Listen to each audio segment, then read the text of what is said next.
Students, आज हम menstruation cycle के बारे में पढ़ेंगे। मेंस्ट्रुएशन साइकिल क्या होता है, इसके अंदर क्या क्या इवेंट्स होते हैं और हार्मोन्स का इसमें क्या फंक्शन होता है, इसके बारे में हम आज इसमें पढ़ेंगे। तो सबसे पहले हम इसकी डेफिनेशन के बारे में अगर जाने तो इसमें डेफिनेशन है, it is a 28 days cycle occurring regularly in females puberty to menopause.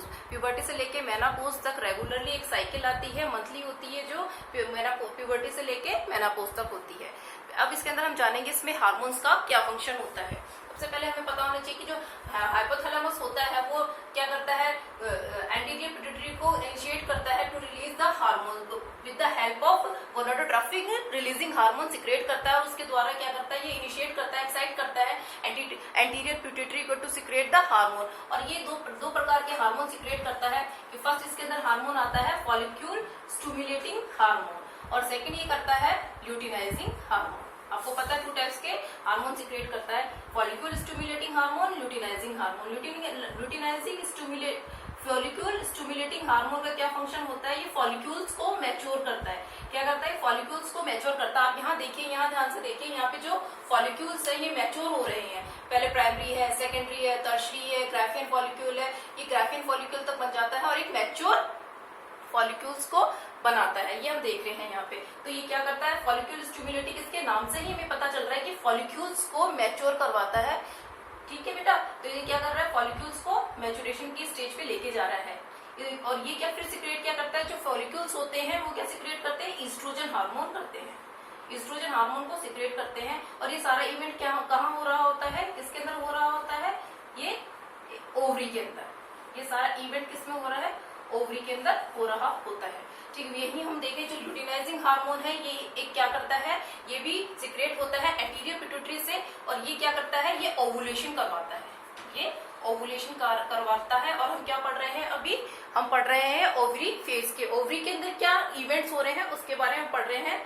तो ओवरी के अंदर ल्यूटिनाइजिंग हार्मोन क्या होता है, ओवुलेशन करवाता है।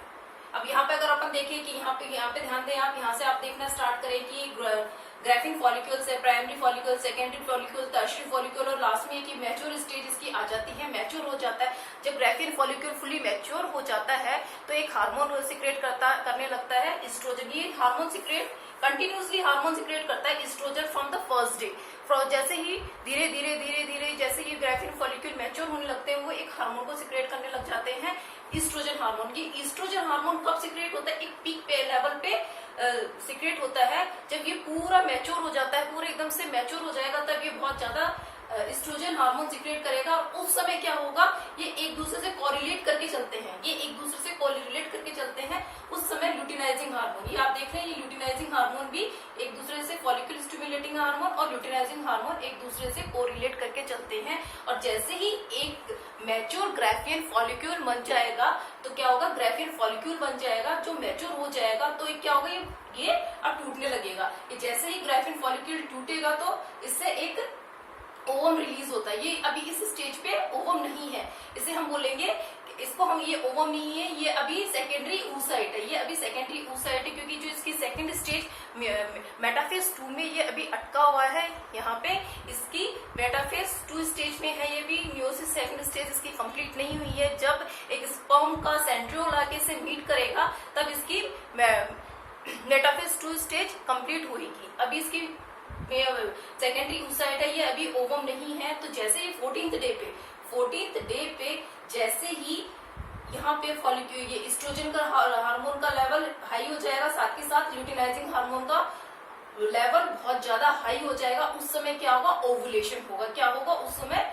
ओवुलेशन होगा। और ओवुलेशन किसे कहते हैं, उस समय क्या होता है, ग्राफिन फॉलिक्यूल से ओवम रिलीज होता है, जिसे हम ओवम नहीं बोलते हैं। आपको पहले भी मैंने बताया ये सेकेंडरी oocyte है। अब यहाँ जैसे ही इसके अंदर आगे चलते हैं, हम देखते हैं 14th डे पे ये ओवम रिलीज हुआ है। और आगे हम देखते हैं कि इसके अंदर प्रोजेस्ट, ये अब ये निकल के ग्रेनुलोसा सेल्स है बाहर वाले, और ये है सेकेंडरी oocyte। अब ये एक जगह एक्यूमुलेट हो जाएंगे, इकट्ठे हो जाएंगे, जिसे हम बोलेंगे कॉर्पस लूटियम, इसे हम बोलेंगे कॉर्पस ल्यूटियम, इसे हम बोलते हैं कॉर्पस ल्यूटियम। अब ये क्या करेगा, ये प्रोजेस्टेरोन और ईस्ट्रोजन का सिक्रेट करेगा। ये बहुत ज्यादा आप यहाँ देख रहे हो, ल्यूटिनाइजिंग हार्मोन था, ये फॉलिक्यूल स्टिमुलेट, जैसे ये रिलीज होएगा एक नॉर्मल वैल्यू आ जाती है, इनकी एक नॉर्मल वैल्यू आ जाती है। अब इनका कोई फंक्शन नहीं रहता है, इसलिए ये सिक्रेशन इनका नहीं हो पाता है। वहीं अगर हम यहाँ पे देखें, इसके अंदर यहाँ पे देखें ईस्ट्रोजन है, यहाँ पे ये पीक लेवल पे आया था, यहाँ पे इसमें ओव्यूलेशन हुआ, देन इसका फंक्शन खत्म हो जाता है, धीरे धीरे धीरे धीरे कम होने लग जाता है। यहाँ पे इसका कोई रोल नहीं होता है। कर रहा है ये कॉर्पस लूटियम सिक्रेट कर रहा है। क्यों सिक्रेट कर रहा है? ताकि जो एंडोमेट्रियम, अब साथ के साथ ओवरी के साथ साथ यूट्रस में भी एक इवेंट चलता रहता है, साथ के साथ यूट्रस में भी एक इवेंट चलता रहता है कि अब एंडोमेट्रियम में अगर यहाँ पे फर्टिलाइजेशन हो जाता है, अगर सेकेंडरी oocyte से आके स्पर्म मीट कर लेता है, फर्टिलाइजेशन हो जाता है, तो क्या करना, अल्टीमेटली इसे इम्प्लांटेशन की जरूरत पड़ती है। और इम्प्लांटेशन का होगा, यूट्रस के अंदर होगा, यूट्रस के अंदर इम्प्लांट, तो वहां पे भी एक फंक्शन प्रॉपर्ली होना जरूरी है। तो क्या होगा, यहाँ पे अब एंडोमेट्रियम को मेंटेन करता है, इसका बनाए रखता है। तो यहाँ पे क्या होगा, प्रोजेस्टेरोन जो सिक्रेट कर रहा है कॉर्पस लूटियम, ये क्या करेगा, अब यहाँ पे बहुत पीक लेवल पे, बहुत ज्यादा लेवल में सिक्रेट होने लगेगा। क्यों? ताकि वो एंडोमेट्रियम को मेंटेन करके रखे, उसे बनाए रखे। इसलिए यहाँ पे अब प्रोजेस्टेरोन का लेवल बहुत बढ़ता जाएगा। अब जैसे जैसे इसका प्रोजेस्टेरोन ये बनाए रखेगा, प्रोजेस्टेरोन ईस्ट्रोजन सिक्रेट करता रहेगा कॉर्पस लूटियम। अब धीरे धीरे क्या होगा, अगर इससे सेकेंडरी oocyte से आगे स्पर्म मिलता है तो फर्टिलाइजेशन हो जाएगा, अगर नहीं मिलता है तो धीरे धीरे जो कॉर्पस लूटियम है कॉर्पस एल्बिकेंस में बदल जाएगा, और एल्बिकेंस में बदलने के बाद थोड़े दिनों में ये डिजनरेट हो जाएगा, क्योंकि उसके अंदर क्या हुआ, फर्टिलाइजेशन नहीं हुआ है। और जैसे ही इसका ये डिजनरेट होएगा, कॉर्पस लूटियम डिजनरेट होएगा, तो ये जो दोनों हार्मोन्स है प्रोजेस्टेरोन और ईस्ट्रोजन, इनका फंक्शन भी यहाँ पे कंप्लीट हो जाएगा, और इनका फंक्शन यहाँ कंप्लीट हो जाएगा, इनका काम यहाँ खत्म हो जाएगा। तो क्या होगा, इनका हार्मोन का लेवल दोबारा से गिर जाएगा। इस हार्मोन का लेवल गिरेगा इन दोनों का, तो ब्लीडिंग स्टार्ट हो जाएगी। अब यहाँ पे अगर अपन देखते हैं, यहाँ पे अपन अगर देखें कि यूट्रस के अंदर क्या हो रहा है, तो यूट्रस के अंदर क्या हो रहा है कि फर्स्ट से लेके 5 डेज के अंदर अपन मेंस्ट्रुएशन फेज के अंदर 4 फेजेस होते हैं, menstrual phase, proliferative phase, luteal phase और ओव्यूलेटरी फेज।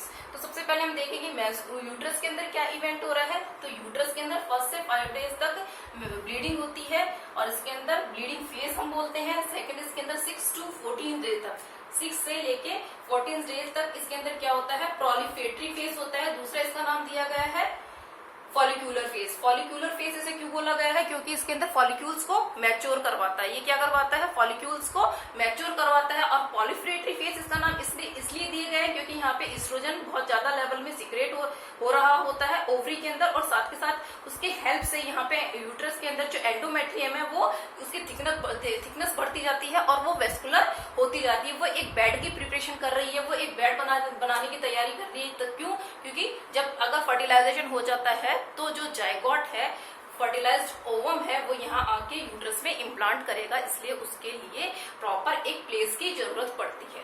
तो यहाँ इसे हम बोलेंगे प्रोलिफेटरी फेज या फिर फॉलिक्यूलर फेज।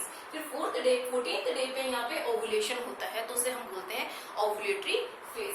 आगे अगर हम चलें कि 14th डे के बाद क्या होता है, 14th डे के बाद अपन ने यहाँ पे देखा था कि कॉर्पस ओवुलेशन के बाद कॉर्पस लूटियम बनता है, जो प्रोजेस्टेरोन लेवल को बहुत ज्यादा बढ़ाता है, और इस कुछ मात्रा में ईस्ट्रोजन को भी रहता है। तो ये क्या करेगा, इसका लेवल, प्रोजेस्टेरोन का लेवल बहुत हाई लेवल पे रह रहा है। ये देखिए आप, प्रोजेस्टेरोन का लेवल बहुत हाई लेवल पे बढ़ता जा रहा है। अब प्रोजेस्टेरोन का लेवल जितना हाई रहेगा, जितने टाइम तक रहेगा, उतने टाइम तक क्या होगा, ये अपनी एंडोमेट्रियम को मेंटेन रखेगा। और जैसे ही प्रोजेस्टेरोन का लेवल गिर जाएगा, ये ब्लीडिंग हो जाएगी, ये जो यहाँ पे एंडोमेट्रियम है वो डिजनरेट हो जाएगी, क्षीण हो जाएगी, टूटने लगेगी। यहाँ पे एंडोमेट्रियम टूटने लगेगी, उसके साथ साथ ब्लीडिंग स्टार्ट हो जाएगी। क्यों होगी है यहाँ पे, क्योंकि जो कॉर्पस लूटियम जो प्रोजेस्टेरोन को सिक्रेट कर रहा था, वो क्या हुआ, उससे फर्टिलाइजेशन नहीं हो पाया, तो उसे वो मीट नहीं कर पाया, और उसके कारण उसको अब दोबारा से दूसरी साइकिल में उसने एंट्री कर दी है। अब उसकी नेक्स्ट मंथ की दूसरी साइकिल स्टार्ट हो चुकी है।